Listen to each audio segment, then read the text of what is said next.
I fell right back in love with it, just like I was a little kid. And I think there's a lot of aspects of cycling that really speak to me. I really enjoy the outside, the adventure part of it.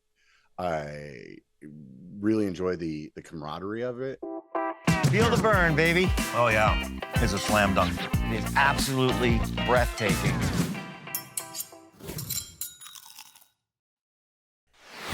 Welcome to the Bike to Bites podcast. I'm your host, Garrett Bess. This is a companion podcast to the Bike to Bites television series, and you can check out the links in the show notes to find out more information as to where you can tune in to watch the series. Now, in today's podcast, I'm joined by Robert Schumacher, the creator of the B1ker Bar podcast and YouTube channel, where Robert sits down with industry experts and fellow biking enthusiasts for some fun and interesting conversations. I'm excited to get into this episode, but before we do, I want to take a moment to thank our sponsor, E+ for their support of the Bike to Bites podcast. When your tomorrows are built on technology, you need a partner with superior insight, with expertise in cutting-edge innovation across AI, security, cloud, and workplace transformation. E+ is on the front line of today's modern enterprise. E+, where technology means more. I'm excited to dive right in with it with Rob Schumacher. Rob, thank you so much for joining us on the Bike to Bites podcast. Yeah, it's great to be here. So, you and I, let's talk about how we met, right? So briefly, we met at Sea Otter.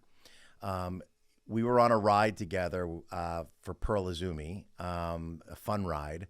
And it was a 13.5-mile ride, which was supposed to be a lot of fun. And it was a lot of fun, although I must admit, 12.5 miles of climb out of the 13.5 miles was not something I was, necessarily trained for at that moment. And I struggled a little bit. And as I think I might have, we all have personal stories, right? And I'm not afraid to share. Like, I have a little bit of a condition, a heart-related condition. Not to make excuses for myself, but I have to be a little bit more cautious in terms of, how aggressive I ride. But it's all good. Cycling has become part of my life. And I think if anything, it's keeping me healthier. And that's a story for another day. But like, we met and you were with your wife, Katie, and she's amazing. And thank you. And the two of you I was kind of, at the back of the pack, and I would say I was struggling. It was taking me some time to get up those very large, I think they were pretty high grade climbs, right? I think some of them were like 15%, 15%. Yeah, they were definitely pretty steep. And right. I mean, I have a similar condition. I just hate climbing. So So I'm going to tell you what I've done since Sea Otter. You're going to be very proud of me. But all right. So how we kind of met was that you and Katie were feeling bad that I was at the back end of this pack, and you guys were so gracious and caring and loving. You kind of came back to the back of the pack with me to make sure that I had somebody, riding with me, to make sure that somebody was riding with me. And that was very, very sweet. And I finished and got there. I think I was the last one back at the Pearl Izumi tent, and everybody started clapping when I got there. And but with me, you guys had gone ahead because I told you to go ahead. But Hannah Shell, who is this world-class pro cyclist, who just raced at the in Kansas, she came back to the back of the pack, and she spent the last 15, 20 minutes riding with me, coaching me, giving me pointers on how to, better my form. And it was really, we got back and you guys all started clapping. I go, hey, you know what, guys? I am perfectly fine finishing last, having been coached for the last 20 minutes by this lovely human who, and of course, you and your wife were lovely with riding with me in the earlier part of the ride. So yeah, that's how we met. And we started talking, and I think we instantly just connected with each other. And here we are. I came and visited you in Sacramento. We rode together in Sacramento, and I fell. And we'll talk about that after. But but there was no big climbs, so we got. There was no big climbs. It was a freak fall, and I'm sure we've all had those, and I'll talk about that. But I came out and spent a day with you and your wife, and we went riding together with some friends, and we had some beers and hung out and had a great dinner. And I feel like we've created like this instant friendship. And so Yeah. I'm so grateful that you're here with me today. Yeah, I'm super stoked to be here, man. It's always like, um, we've talked about this before, but I I have my own podcast, so I'm typically used to being the person leading the conversation. So it's very awkward for me to sit here and not like drive the questions. So it's going to be a fun experience.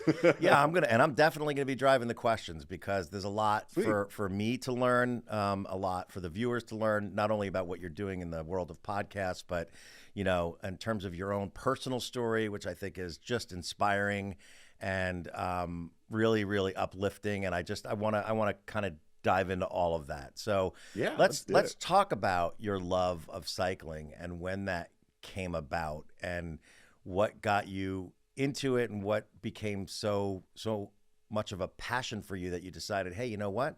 I think I want to start doing a podcast on all of this stuff. Man, well, first of all, I don't think we have enough time, but I'll try to give you the Cliff Notes version. I started riding bikes when I was a young kid. I'm 46, so growing up in the 80s, I think that's a pretty normal thing, and kids to go out to ride bikes. We didn't have all the electronics that kids have today, so it was like go outside or do nothing. So I think I just started riding when I was younger, and as I got into high school, I was more into BMX, and that was in the early 90s. And my mom was dating this guy that was getting into mountain bikes, which at the time was, I mean, essentially the mountain bikes that were out then were basically like the gravel bikes are today. I mean, they were fully rigid, just with a flat handlebar, though. And so I started riding mountain bikes with these like air quote, old guys. And and then during the day I would still do, BMX with all my friends. And that's kind of like how I got into the two different kind of headspaces with it, I guess you would say. And then when I was younger, or in my early 20s, I got into it, was in the military, had young kids, and I kind of fell away from it for a little while. And as my metabolism slowed down and I started to gain weight, I was like, man, I need to do something to take care of this. And so I was like, you know what, I'm gonna go ride bikes again, because it was one of those things where in high school or whatever, the kids that play sports, they get whatever attention for that or whatnot. And I was never like a traditional sports kind of guy. All the things that I liked were not things that were like teams at school. And biking was one of those things where I was just always just good at it. It wasn't like I was, some bound to be professional guy, but it was something that was just really fun for me, and it was something that I was good at. So whenever I thought of, hey, what's something fun to do to burn some calories and try to lose some weight, biking came back into play. And then from there, it's honestly it's just I fell right back in love with it, just like I was a little kid. And I think there's a lot of aspects of cycling that that really speak to me. I really enjoy the outside, the adventure part of it. I really enjoy the camaraderie of it, where you go out and you do something together with a bunch of friends, whether it's in the mountains or on the road or whatever. You all accomplish something together, and that, I think, pulls people together more. And I appreciate that. And at the end of the day, it's fun, just going out and doing something that makes you feel accomplished when you're done. It's funny. I watched a couple of your YouTube videos. I've watched more than a couple, but I've watched some of your YouTube videos, and you really are, wear it on your sleeve, kind of, out, you're not afraid to talk about your struggles. You're not afraid to talk about your demons, and your weight, like for me, has been a demon. For me, it's been a real struggle. And, when I started cycling, I didn't start for the reason of wanting to lose weight. I started because, for mental purposes, for me, I needed to be able to go out and just, clear my head and have something that I could just do and appreciate nature outside and not listen to music in my ears. Now, I know everyone has a different way of riding, and sometimes music in your ears is not a bad thing. But for me, it was all about getting out there and just hearing the crunch of the gravel under my tires or the crunch of the road under my tires and seeing the world around me. And the added benefit that I didn't anticipate was that I started to drop weight, right? Mm-hmm. And that plus I started to really kind of monitor what I was eating because I also felt that impacted my ability to ride better. And Mm-hmm. so I dropped like 30 pounds, in a course of a couple of years, just riding the bicycle and not even riding hard. But like then some of that weight came back on, and I'm like, oh, I got to get back. I got to get I got to get more serious about riding Mm-hmm. regularly, because then it started to become for me about like I want to ride regularly because now I want the weight to stay off, right? Yeah. And yet still it was purpose. The purpose for me was again the same mental reasons, like wanting to clear my head, wanting to have an outlet. And like you, I was not, well, unlike you probably, because I was not athletic at all in growing up. I didn't have, any kind of team sports. Even individual sports was not my thing. I didn't have a real role model in my life to be able to help guide me on those paths, and Mm-hmm. and so for me, when cycling became a thing for me, it became something I just instantly fell in love with. But I had Yeah. this added benefit, of these things that we just talked about. What I really loved about your videos is that you just put it all out there. You don't hide what you struggled with. And I would love for you to talk about that a little bit, because I know that was a big part of motivating you to get, more regular, if you will, about your regimen, not just for fun, but because you thought like, I can see the health benefits of this and I want to do something in this and I enjoy this. So I need to be committed to it. Can you talk a little bit about that? As far as in terms of like Like weight loss and stuff like that. yeah, the weight loss, because I thought like there was one video that you did that was just so inspiring, because you were like talking to yourself about, I just was, Oh, that was recently. Yeah. yeah, Okay. I know what you're yeah. talking And about. I think it was really powerful. It was a really Yeah. powerful video, man. So, first of all, I wanted to address something that you said there about doing it for your mind, and I always refer to riding bike as single track therapy, because I think getting out there and having that time to really think to yourself and kind of process whatever's going on in your life and not having any outside influence in it, it's really healthy for you. And some people do that when they're sitting in the car and they're, just commuting or something like that. But for me, like I really like to have that physical aspect to do part of it.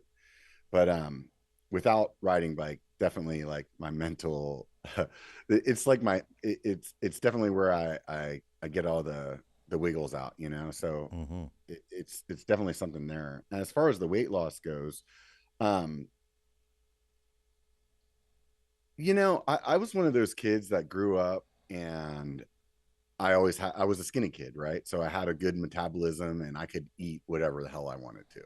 And then I was in, my teens and early 20s in the military, and I was in the infantry. And a lot of what we do is, learn how to do army military stuff, and then we also are off duty like just drinking a bunch of beer and eating like 20-year-old kids that don't have parents anymore, and uh so I continued to just smash calories all day long. But at that time it was like, hey, I'm doing a lot too, right? So it's like, as you get older, I got out of the military and I started doing IT. You're sitting down all day instead of out there doing all this physical stuff. So I just would continue to eat the same way. And like I said a minute ago, I mean, I like drinking the beers too. And those things, they have a big caloric punch to them, especially when you're a big guy like me. It's not like, for me to drink 2 beers is, that's pretty easy. And maybe 3 or 4, so anyways, I think what happened is, as you get into your 20s, your metabolism slows down more, and closer to your 30s or whatever. And then having this more stagnant kind of job, I just put all this weight on. And it's always been a thing, like a battle for me, because basically what happens is I get to a point where I'm uncomfortable, and maybe those uncomfortable weights have been different through the years. When I was in my 20s, it was like, oh, I hit 235, I need to do something about it. And then in my 30s, I was like, oh, I hit 255, I need to do something about it.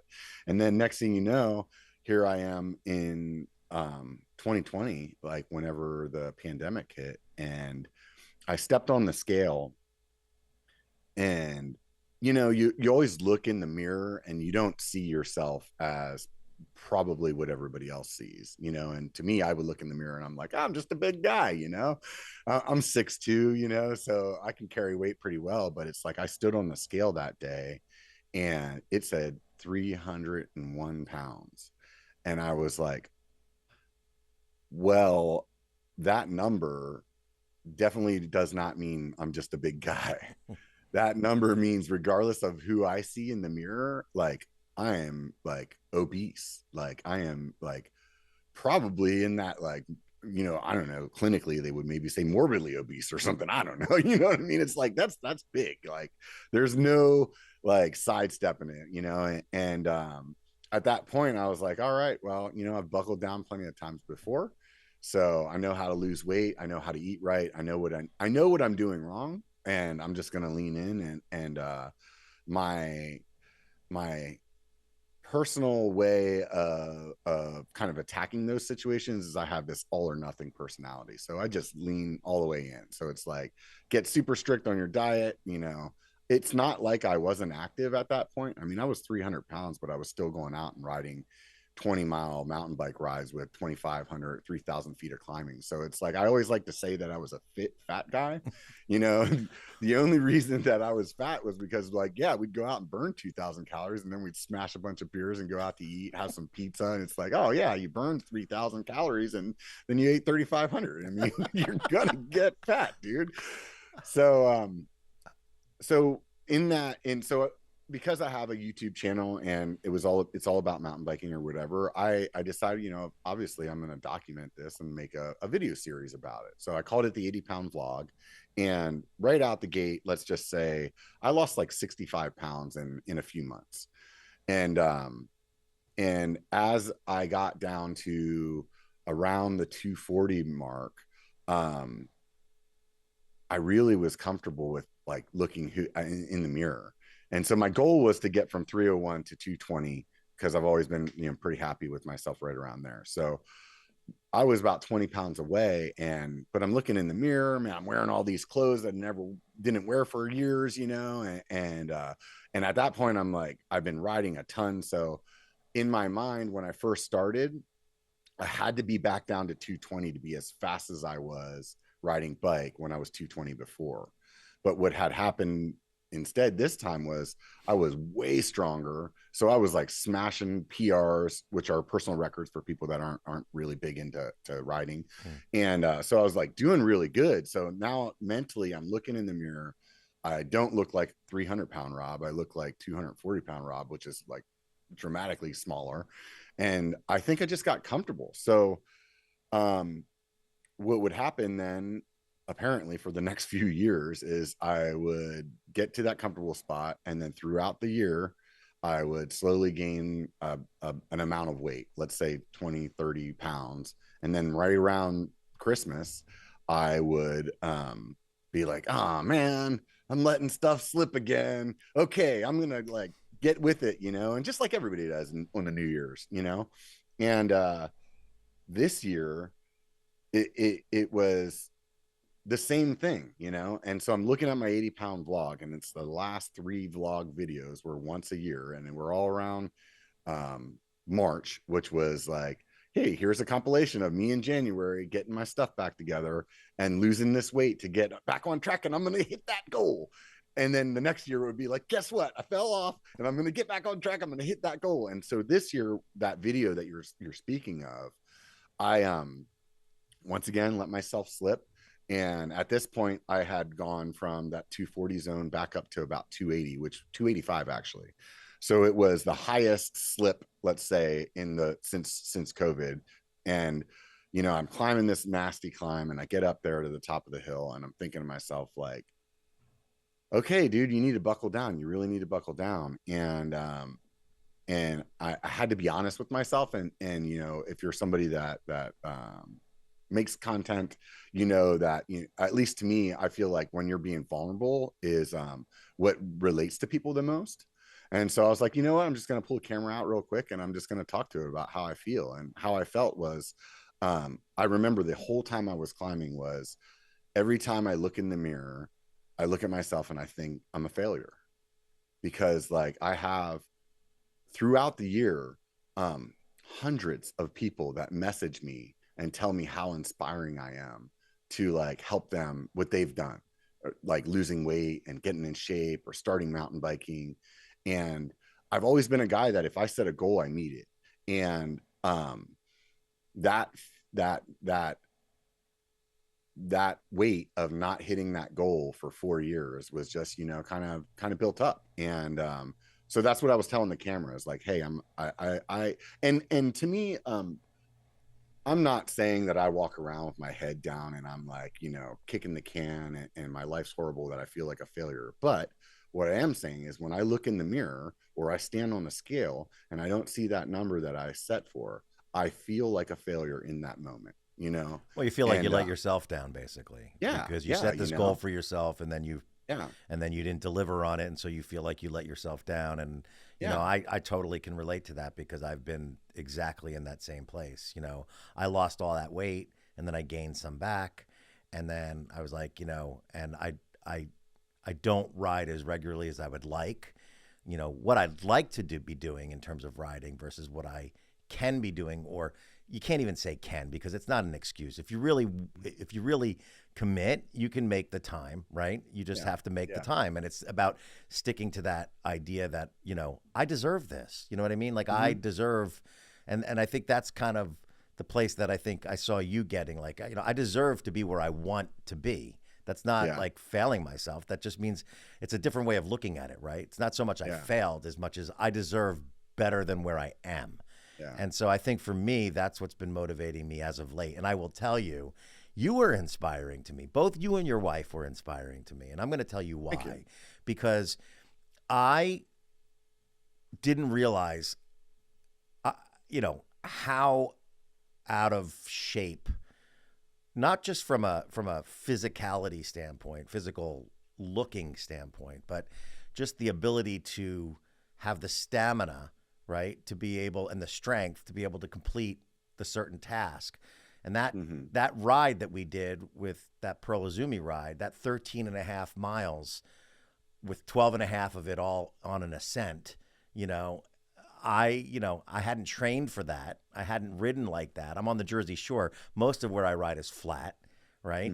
So for me, that was a bit of an eye opener for me about, well, like, this is beautiful up here, and I could be enjoying this much more than I am if I allow myself the ability to train properly to be able to do it. And so after I left you, 2 days later, I rode that 47-mile Gran Fondo Pacifico, and the last 7 miles of that ride was completely uphill.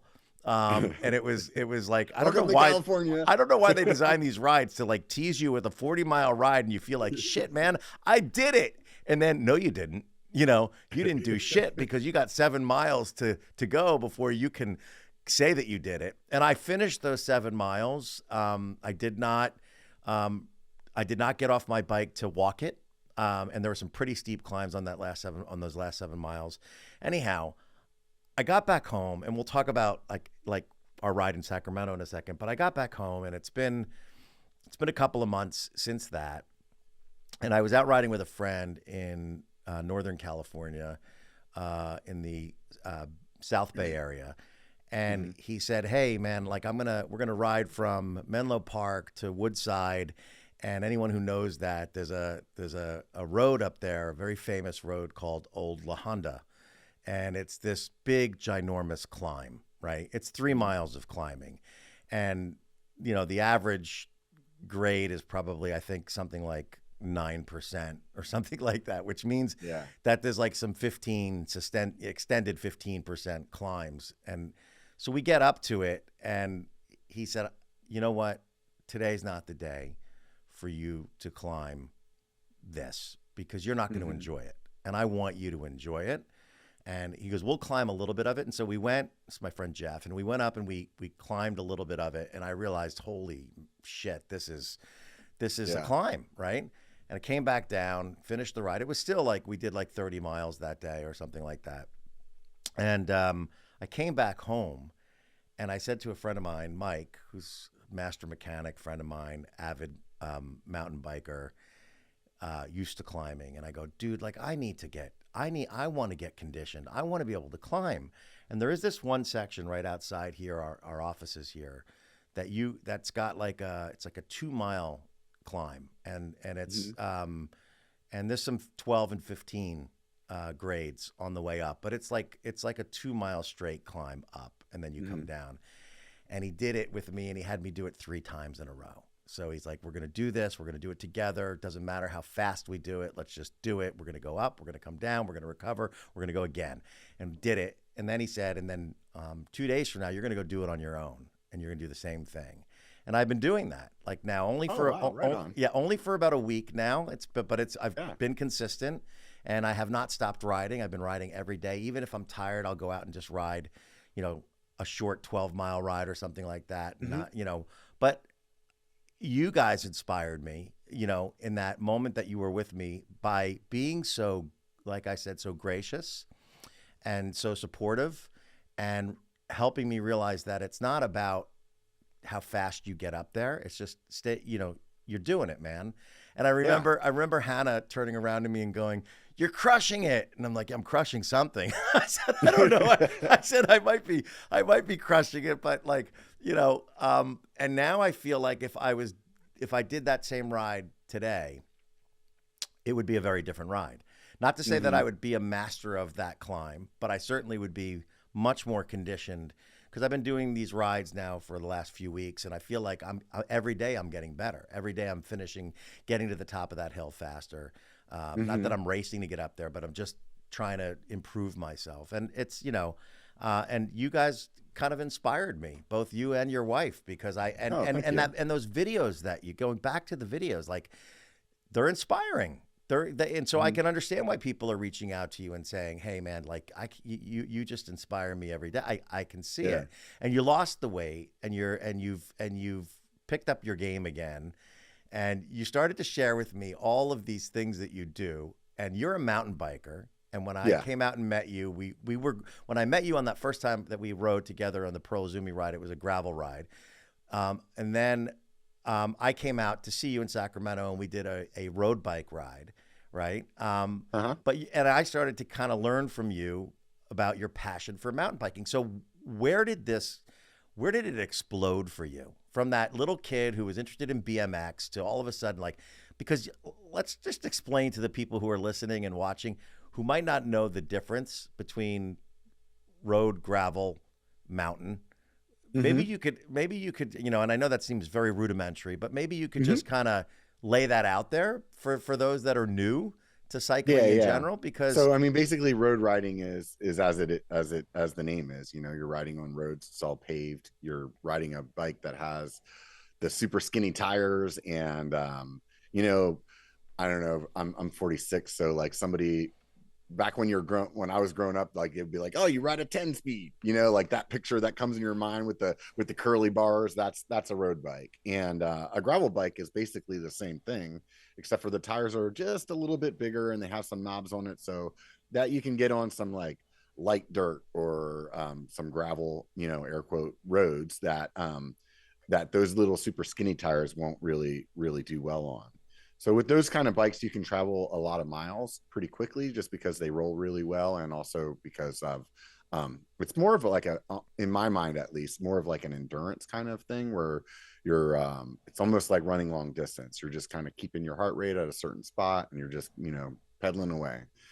Whereas mountain biking is really dramatically more challenging. So you have much fatter tires, and you usually have suspension front and back, so that it helps going over rocks and roots and things of that nature. And in mountain biking as well, it's you'll have some really high how do I say this, like real sporadic, like peak effort moments. So you could be going along at a flattish kind of spot, and then all of a sudden it's like you're maxing your heart rate out for 30 seconds or 2 minutes, and then you're having a little bit of a break, and then it's doing that again, and then And then even when you were going downhill, you know, a lot of people are thinking, oh yeah, well, okay, let's just go down. That'll be fun.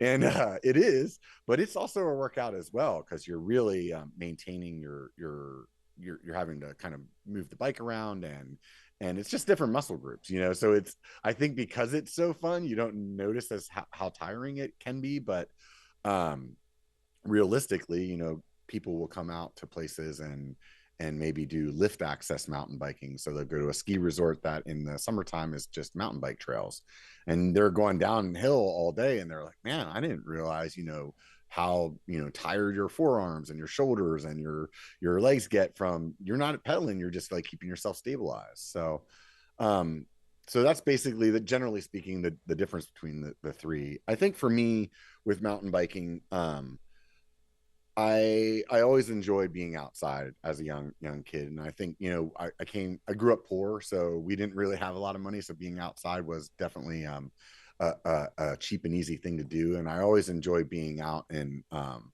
the woods and stuff like that, and kind of exploring around. I grew up in Pennsylvania, so it's super woodsy there, and lots of creeks and things like that. So, and there's always like little trails that kind of go through this like woodsy area or this park or whatever. So when I was growing up riding these BMX bikes, you'd always kind of get into the dirt a little bit, you know. And I think that's why it kind of just it was real easy for me to start getting into mountain biking, because it was like, oh, this bike's actually made for this. And then when I got older and I got, you know, kind of rekindled my love for cycling, is mountain biking is what I wanted to do, because I knew just that the way that you feel when you climb some just monster hill, you know, it's just like when you were a little kid and you're on a BMX bike and you have one gear, right? And there's that hill in your neighborhood that when you know first started riding your bike, you're like, oh my God, I got to push up this hill, and it just, you know, it feels awful. And then one day you get like halfway up the hill and you're like, oh my God, I made it halfway. And then maybe, you know, later in your, like a year later, you're like, I pedaled all the way to the top. And the way that you feel so accomplished is the way that I feel like when I go mountain biking. And it's that same kind of like, man, sometimes some of the stuff that we ride, you know, you'll look back at it and you'll be like, oh my, I can't believe we actually rode that. I was going to ask you, do you ever feel like you're pushing yourself too far? Like you just described an instance where you look back and you go, I can't believe we just rode that, right? Yeah. Like, do you sometimes do a mountain bike ride and like say, wait, maybe I should dial it back a little bit, or is it no? Is it always just how can I push further? Yeah, it's you know, you finish something, and even if, let's just say it's something that I didn't do as well as I wanted to. So there's a ride around here in the mountains up by Lake Tahoe, and there's this ride that goes up to almost about 10,000 feet elevation, which is just a monster soul crushing climb, right? You know, and the first time I did that, there was a lot of sections that I walked, you know, but I did get to the top, regardless of how long. I was the very last guy. Everybody was up there all like cuddled together, like, because it was all windy and cold up there. And, you know, I finally roll up to the top and they're like, you know, they're all freezing. They're like, let's get out of here. You know, let's go. He's here. And I'm like, shit, I didn't get to take a break, you know, but you know, I finished that ride, and then it's like in your mind, you're like, okay, I can do that better. Just like your climb that you're doing on the, you know, on the regular, it's like, you're like, I can do that better. And, you know, I did it. And even if I made it halfway up that hill and turned around, then in my mind, I would be like, well, next time, maybe I can get halfway in 10 more steps, you know, or halfway and a little bit more. And that's, I think, to me, is like, it's that goal, and that like overcoming something that's really hard. Just recently I had this conversation with my buddy. We did this huge day, and we're just driving home, and my body is just completely destroyed. And instead of feeling like I should dial it back, like, that's where I feel like, man, this feels so good. It feels so good to be this wrecked, because like I did something really hard, and I'm like proving I'm alive. It's so funny that you say that, because, you know, after I did the climb last week, the incrementals, or the interval climbs with him, Mm-hmm. the 3 climbs up the hills and back down, I felt so accomplished. Like I felt, Mm-hmm. I didn't crush it in terms of time or whatever. Although it was respectable considering I hadn't ever done anything like that. And then when I went out and did it again by myself without my friend who's coaching me and you know, I felt even more accomplished that like I did this, you know what I mean? And then the next day I rode 47 miles flat, but I rode 47 miles and it was really windy. There was a strong headwind. We get a lot of headwind situations here on the Jersey Shore, the wind off the, you know, the ocean. But I did that and I felt like, you know what, like this has been a full week where I did not come off a bike at all the entire week. Well, I was on the bike 4 times and in between I was on Peloton. And I felt like I'm there. Like even now, like today, I'm feeling a little tired and I'm like, but you know what? I got to go home. And even if it's riding just for an hour, I got to get on the bike, stay on the bike. Cause I'm heading off to Europe next week and I'm doing a big ride in Europe and I'm excited about it. And I'm a little nervous at the same time because I'm like, you know, is this going to be another situation where I'm riding with a group of 27 people and I'm the one that they're all waiting for at the end? And if it is, it is, right? I don't feel shame in that. The fact that I'm out there just doing it, you know. But to your point, like when you even though you might feel crushed, like physically or whatever, you feel inspired to be like, yeah, you know, that felt you did it. I did it, and I want to go do it again. So there's something about that feeling.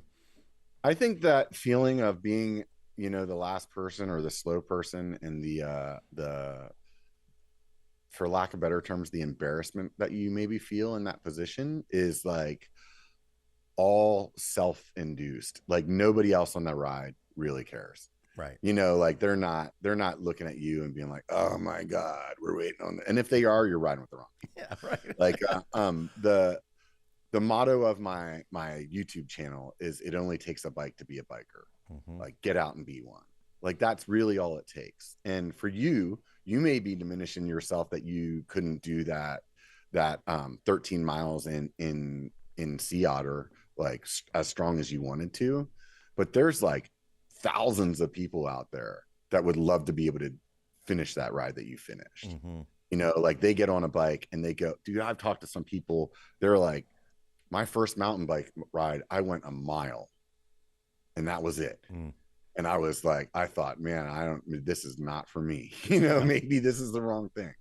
And then they get, you know, but there's that little voice that's like, hey, keep doing it, you know? And so I don't know exactly where I was going with that, but I think you get no, I do. I totally get it. So let me ask you, you talk about the YouTube channel. What was the inspiration behind starting your YouTube channel, your podcast? You know, like where did that all kind of emanate from? I'm a tech guy, so I bought the domain name B1ker, B1KER.com a long time ago. And I had this idea of kind of doing some like trail guides of local trails that were in my area. Cause there was this guy that had a website that was similar to that. And he would write all these like write-ups and you could kind of like get an idea of a trail before you went to ride there. And for whatever reason, that dude decided that he was like over it and he stopped updating the site. So I'm always like I'm always coming up with ideas of things to do, right? I'm a busy person, I guess. And I'm like, man, I'm going to do that site because I feel like it was a good resource. And I think this would be a good website. You know, maybe this is a good business idea. So I start building this website out and I'm having a good time. And right around then GoPros were kind of in their infancy. And I was like, you know, that would be like, this guy just wrote stuff and I'm a good writer. And that's kind of what I was thinking originally. And like, I'll take some pictures. He didn't have enough pictures, you know? And so these GoPros come out and I'm like, oh, that'd be rad if I could like put some video in there and then like people could see the trail too, you know? And so I buy a GoPro and I start learning how to edit and film, which I've never done before. So I have no clue how to do that. And unfortunately, I'm a bit of like a perfectionist. So I am trying to make movies like Steven Spielberg, but I have about, 15 minutes of experience. And it became very overwhelming. So I recorded all this video and then it was like the idea of trying to edit it all just became like so Daunting. overwhelming Yeah. yeah, I just kept putting it off. It was like, okay, well, I'm going to work on this other part of the website, and then I'm going to get to that. And eventually it got to the point where I just pretty much just stopped working on this site. Right. And so then it turned into this thing that me and my buddies would talk about whenever we were drinking beers after a ride. Like, dude, I'm gonna finish this site, and then we're gonna start like we're gonna have like reviews, and we'd talk about it, and we're gonna do these like group rides, like maybe we'll do like a pub crawl, like a month-to-month pub crawl kind of thing, and we'd have all these ideas, and it just would that was all we did with it, you know, is just talk about it. And some people would tell me along the way, they'd be like, man, you should start a YouTube channel. Like, you have a great personality. I think like you do well on YouTube. And I originally with that website was using YouTube, but only to host my videos. So they weren't even publicly available. They were just like as unlisted videos that I could embed into my website. I had zero idea what YouTube was for other than cat videos. Like, like if somebody said YouTube to me, I was like, oh, you go there to watch cat videos, you know, like, or like how to fix your refrigerator or something like that. You know, I didn't know that there was any kind of community out there for anything other than like something silly, or maybe like learn how to fix something. And this guy, he's a pretty big YouTuber, one of the big mountain bike YouTubers now, started, and he's in my local area. And so he started, you know, making some videos, and the guy's real inspirational. His name is Brian Kennedy. He does a channel called BKXE. Yeah, I've seen some of his stuff. Absolutely. And so he was talk about it on his videos, like, hey man, if you think you can do this, you should do this too. You know, it'd be great to have more people out there doing it. And at the time, it just really spoke to me about this. Once again, another one of these goals that I like didn't meet, you know. And it was like, you know what, I'm going to try to do this. And so I went out and I got a GoPro and I recorded a video, and it was like right around the beginning of it was like in between Christmas and New Year's in 2016, 2017. So I recorded a video and just was like, hey, I'm a normal guy. I'm going to start making these videos, and, you know, let's do it. And a couple of videos in, and at that time when I started recording, I was just like trying to be super professional, like, hi, I'm Robert, and this is what we're going to talk about. And I wasn't really being myself. And there was this one video that I did, I called it beer your bike. And it was just like me putting a couple of things on my bike that had to do with beer. So it was like a top cap that you could put a bottle cap on, and like some other part that was also a beer opener and something like that. And while I was doing it, I was like drinking some beers because I'm cracking them open to show, you know, like, hey, I need to use this cap. And in that process, might as well finish this one. Yeah. And I was just being myself, you know. And I think that video really resonated with people, because then they got to see like who I am instead of this guy that's trying to be like video worthy or prim and proper or whatever, you know.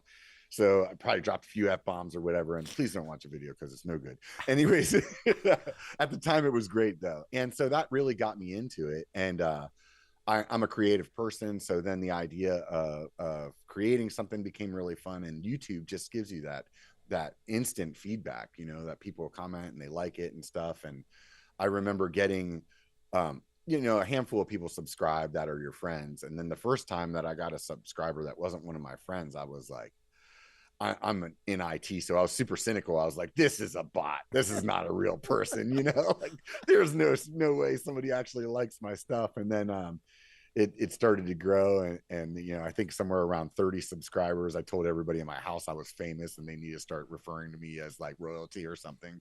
And and Sir Robert, they should need to, yeah, they should start calling you Sir Robert. Exactly. Yeah, you know. So and then so the channel began to grow and stuff like that, and I continue making that content. And somewhere along the line, YouTube introduced live streaming. So I started doing these live streams, and the live streams were essentially just me in my garage, you know, drinking beers and talking about bikes. And all these people would sign in, and these live streams sometimes would go like 2 hours or 3 hours. And it was like, dude, that's crazy. People were just listening to this all the time. And then, you know, podcasts were coming out, and it's like, that's kind of I'm just going to call it a podcast and keep doing the same thing, you know? And I did it for a little while, and I was like, okay. I think what happened was then it because I have my regular content, which is like mountain biking kind of stories and trail like reviews and stuff like that. When I was getting subscribers, I wasn't sure if they were actually for the podcast or if they were for the other channel. And then I decided to split them up. And another reason that I started actually calling it a podcast was I tried to go find a podcast that I wanted to listen to, and none of them were what I wanted. Like I wanted somebody that wasn't going super deep in the weeds and just talking about like nothing but pro rider. Like I wanted something that was more like accessible, for lack of a better term, like yeah, like just average, you know, like just a normal conversation with people, you know. And so that's whenever I think that was the part of switching it from the live streams where I was just bullshitting about whatever to like actually making it a podcast was I just couldn't find one I wanted to listen to myself, so I just did it. Yeah, well, and you've been doing it really well because the content's great, and Thank you. You are very very energetic and charming to listen to, and so I can see why you have a following, and so and I count myself among those that are there listening to your content and watching. And you know, it's funny. I came out to see you after Sea Otter.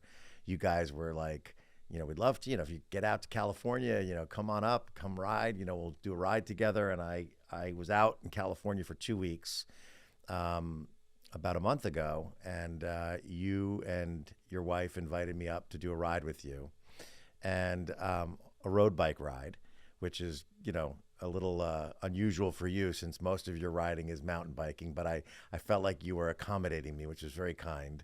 And you picked out this ride, which was this great trail. I think it was the American River Trail. Is that what it's called? Yes. In Sacramento. Yeah, that's it. Yeah. American River Trail in Sacramento.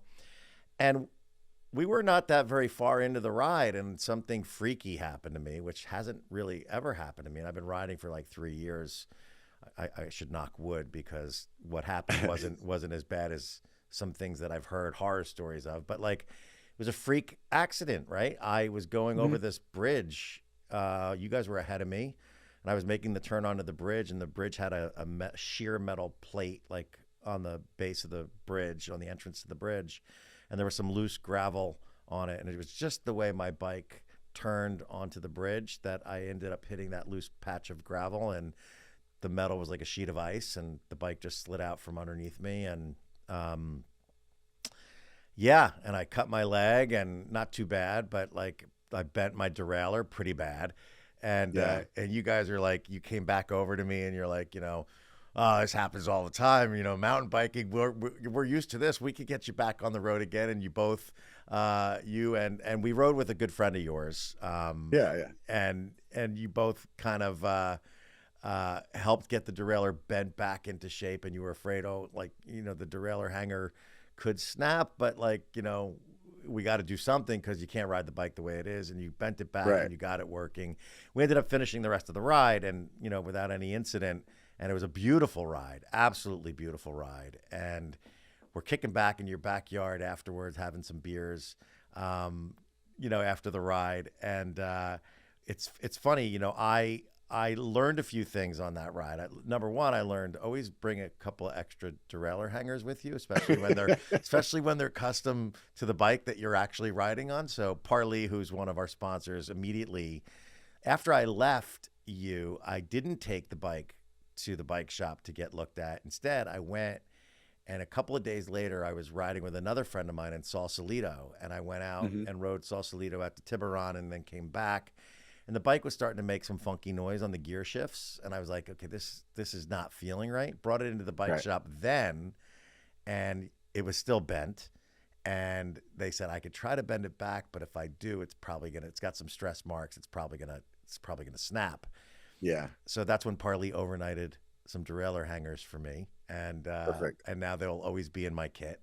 And we got it up and running, and then I did that ride from Menlo Park to Woodside with a bike that was all tuned up and ready to go. But I learned a lot of things on that ride.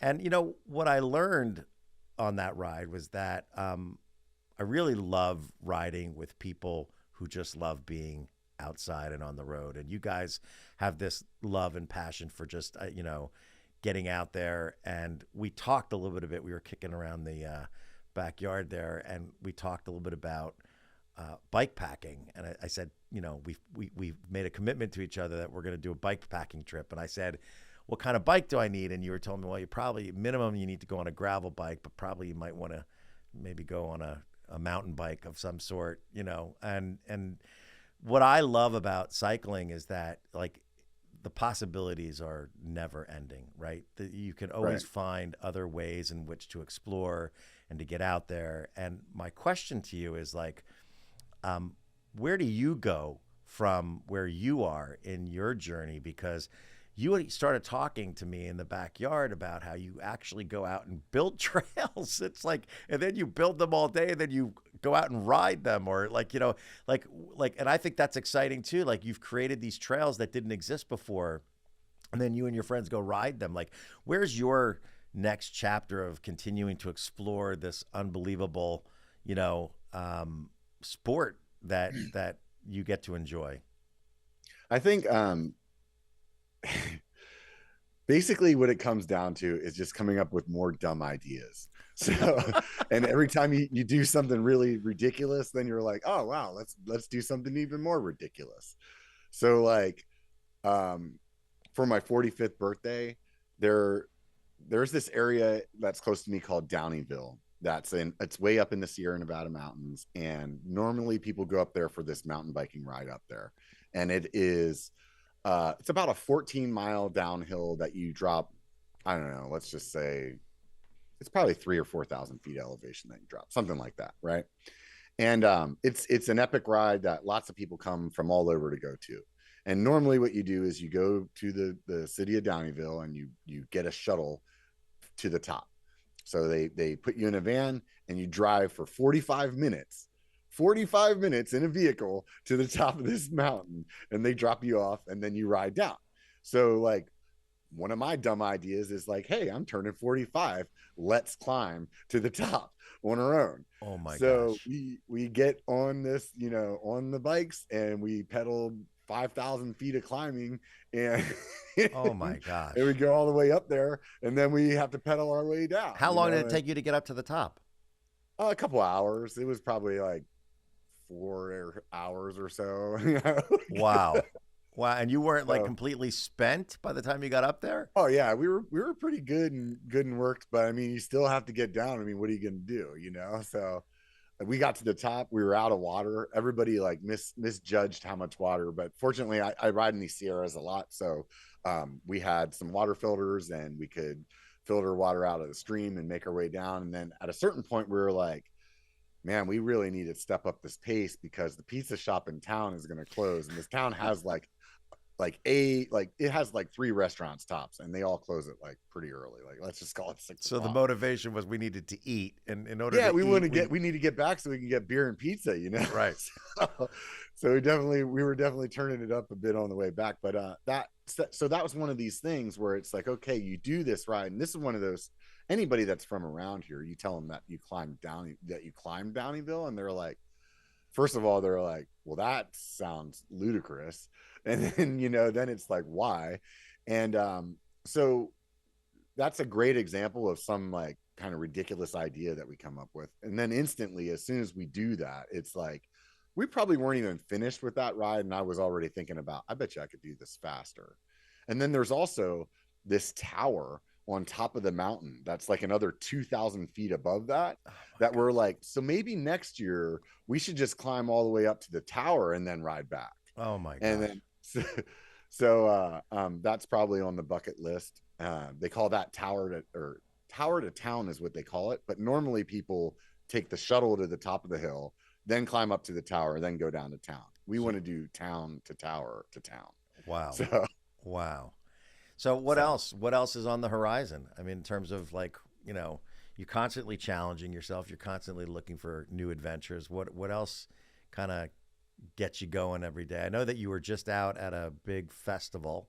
And you know, you do a lot of those. Like, so what's your regiment? Where in terms of the next experiences that you're looking for? What do you look for? Well, as far as mountain biking goes, it's really like this time of year, it's try to be up in the high altitude riding as much as possible, and do those big epic rides that are, just it's just beautiful up Because the there. weather's And perfect. yeah, when the snow's melted, so that you can get up to these higher elevations and do these trails that are under snow for the whole winter. And then come fall is like whenever it starts snowing up there again, then we start riding the trails down here lower, and then that's the time of year that we usually do trail building, because it's not a we don't have access to those big rides up there. But as far as like what's next, like as for an adventure, I think it's always just, just another way to challenge myself. So currently I'm still, working on that goal of hitting 220. Um, I last week weighed in. So I started January 1st, like 286. And last week I weighed in at 240. So I'm excited to get You look into great. thank you. I appreciate that.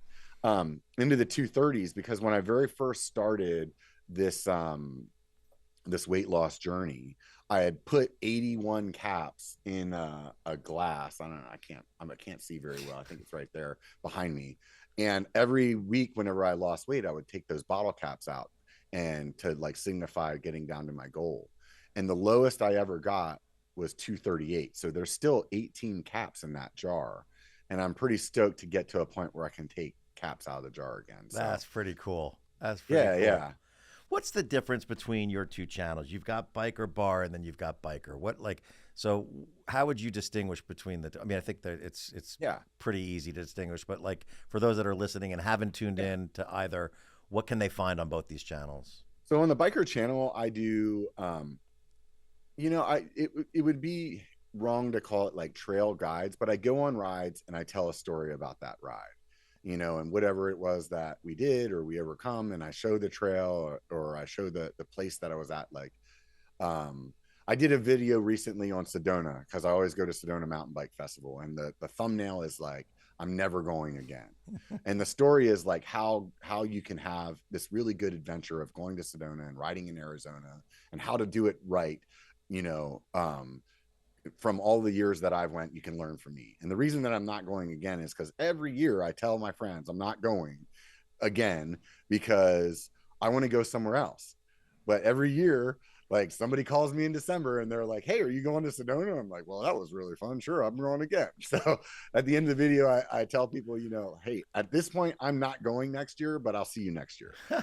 So like that's on their videos, like me going through my weight loss, like the one that you saw where I was sitting on top of that hill, kind of coming to this realization that something really needs to change, because I don't want to do this video that I've done 3 years in a row again. I want to do this video where I get to 220. So those kind of videos are on there. Then on the B1ker Bar podcast, I talk to other creators, whether they're on YouTube or TikTok or Instagram. I talk to professional riders. I talk to a lot of companies in the bike space, and just, it's a super laid back conversation like we're having right now. I always call it like the mountain biking Joe Rogan kind of thing. I had some comment on there. Somebody said I was the Joe Rogan of mountain biking, and I thought that was pretty rad. So That's pretty cool. Yeah, it's super laid back like that. If we spend 15 minutes talking about the latest movie that's on in the theaters, that's fine, but I'll bring it back to biking or whatever. But those are really fun long format conversations, so typically around 2 hours. When we met and I told you a little bit about what I was doing and Bike to Bites and the whole premise of the show, you got really jazzed up about that. Why? What made you gravitate towards the content that we were creating, and why did that resonate with you? I think part of it is just that I really I like cycling a lot, and I see things that are, let's just say, like similar, like in the stories that I'm telling on YouTube, or some of my other like mountain bike YouTubers are telling. And I always think that this really has a place for like it could do well in syndicated TV. And I think, that you're actually doing something like that. I thought it was really rad. And I just really like the concept. Like, go somewhere, show this adventure, ride some bikes, showcase what a city has, in terms of that. And then also, like, when you're done with the ride, it's like, hey, yeah, let's go get some beer and let's get some good food. And you showing that too, I just thought it was really ingenious idea. And I I I like it. I think it's a great format. So It's funny. One of the things that I enjoy about doing the series is meeting people like yourself all along the way. Like I have met so many incredible people, from like people doing some really cool stuff in the world of cycling, content creation, chefs that are out there doing unbelievable things, and like your world of mountain biking is a world that, from somebody who doesn't mountain bike, I get drawn in because it's something that I aspire to want to be able to do. Now, I don't think I would ever ride like you. I've got some years on you. That doesn't mean that I can't. It just means I don't know. Like I've tried mountain biking once, and I got all like I did the whole typical like I'm going to go out and get myself a mountain bike. I'm going to try mountain biking, and I went and I didn't have anyone kind of teaching me the ropes, and I had a good ride. But it was so hard, and I ended up on the trails were marked, and I ended up coming off of a beginner trail and ended up on some intermediate trail that was really, the way I look at it, was probably in the world of expert for me, because I just remember getting off the bike at some point and hiking biking, and I'm like, God damn it, it's like, what is this? But like, gosh darn it, what is this? And I was like, I don't think I can do this. So I kind of gave up on the mountain biking thing. But then when I watch your content, like I realized, like, you know what, I think it's just like riding a road bike, right? Or a gravel bike. It's about learning and pushing yourself, but appropriately, right? Like you're not going to go climb that big, 15% grade hill, having never been on a bike before, and think that you're going to succeed. So it's about setting yourself up for the appropriate success of the moment. And I think what you inspire me to do is like maybe go out there and try it again. And we certainly talked about doing a bike packing trip. And I think that is probably one where that I don't have to do like, blue or black, marked trails, but one where I maybe can do some green stuff and maybe try to like dip my toes back in the water again. And I will tell you that your content has inspired me to want to go and give it a try. I'm not going to be doing the tricks that I've seen you guys do, like, and there's no way, it's just not going to happen, but getting out there in the ruggedness of the outdoors and the wilderness, and enjoying the outdoors in a way that, I think can be enjoyed without having to do all the tricks. That's something that I'm gravitating towards, and it's like a beacon. I think you have everything it takes to do it, man. Honestly, I mean, obviously you have the mental fortitude to start a ride and finish it. So you have a certain level of athletic ability there. And I think that with mountain biking, it is a very subjective sport in terms of like what is hard, right? So like what is hard for you compared to what is hard for me is like vastly different. But there's other guys that ride the trails that I ride, and they're like, that's easy stuff. So it's I think the sad thing is that a lot of times people take other people out for rides, and they're not very well equipped at setting them up for a good ride, for a good time. So like when your buddy said the other day, let's not do this because this is going to suck for you. Like you got a good friend there. Yeah, and absolutely. And that's the type of ride that you need to go on. You need to go on a ride that builds confidence, that's fun, and then it shows you like, yeah, parts of this is going to suck. Well, you and I made a promise to each other that I am going to come out on a ride with you. I'm going to do a mountain bike ride with you, and you were so kind and gracious to say, we'll do one where we think, one that's appropriate for the level of skill that you are at the time that we go out. So I'm looking forward to being able to do that. For sure. Because I just love being on a bike, period. Just like you got on a road bike with me to ride the trail in Sacramento, and you found joy out of being able to do that, even though you weren't going down, a 10,000 foot descent on a single track, Yeah, I think any day on a bike's a good day, man. So no, and I love that. So if people want to find you, and look, there's so much more we can talk about. We didn't even get into how wonderful a cook your wife is, because I had the pleasure of having dinner with you after our ride, after we had the beers in the back. She just, oh my God. I mean, she made such a, you tell everybody what she made. Oh man, she is a phenomenal cook, and it's one of those things. This is the way that I explain it to people, because every guy is like, "Oh, my wife is a great cook," and so it's very typical for a husband to brag about his wife's cooking. But in my circumstance, the way that I tell people, your wife's a good cook when your friends brag about your wife's cooking, and that's the way it is with her. And she's just phenomenal, and I really appreciate having that opportunity. Well, that night we had some company join us, right? You can tell us who they were. These are some good friends of yours, yeah. Right? And they didn't ever, like, I think both of them hadn't eaten seafood, like the kind of seafood that we were serving that night, that Katie was serving that night.